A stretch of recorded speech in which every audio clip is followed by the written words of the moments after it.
दारुल उलूम देवबंद के हकीमुल इस्लाम कारी तैयब साहब लिखते हैं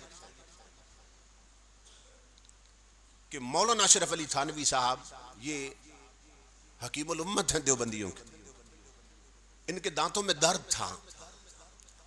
वसल बलगरामी भी इनके साथ थे, वसल मरहूम बलगरामी वो भी साथ थे। तो ये लाहौर इलाज के लिए गए, हफ्ता रहे या 2 हफ्ते। तो वसल बयान करते हैं जो साथ थे कि एक दिन थानवी साहब कहने लगे आओ लाहौर की सैर करते हैं। शाही कला में गए, बादशाही मस्जिद देखी, फिरते फिराते हुजूर दाता के कदमों में आ गए, दाता अली हुजवेरी के कदमों में, देवबंदियों का हकीमुल उम्मत दाता के कदमों में। वसल कहते हैं थानवी साहब ने वहां फातिहा खानी की। फातिहा खानी करने के बाद आंखें बंद करके सर झुका के खड़े रहे। कुछ देर के बाद आंखें खोली और कहने लगे वसल आओ चलते हैं।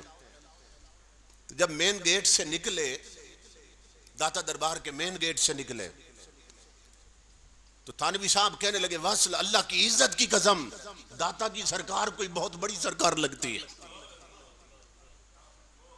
दाता की सरकार कोई बहुत बड़ी सरकार लगती है। वसल कहते मैंने कहा थानवी साहब क्या देखा कि दाता की सरकार बहुत बड़ी लगी, तुम्हें तो मोहम्मद की सरकार भी अपने जैसी लगी थी सल्लल्लाहु अलैहि वसल्लम। अब क्या देखा दाता के कदमों में आके कि दाता की सरकार बहुत बड़ी सरकार लगी। तो थानवी साहब कहने लगे वसल अल्लाह की इज्जत की कसम, आंखें बंद करके देखा है, जहां तक नजर जाती है हाथ बांध के नूरी फरिश्ते दाता के सामने खड़े हुए हैं। जहां तक नजर जाती है नूरी फरिश्ते हाथ बांध के दाता के सामने खड़े हैं। कौन से फरिश्ते थे?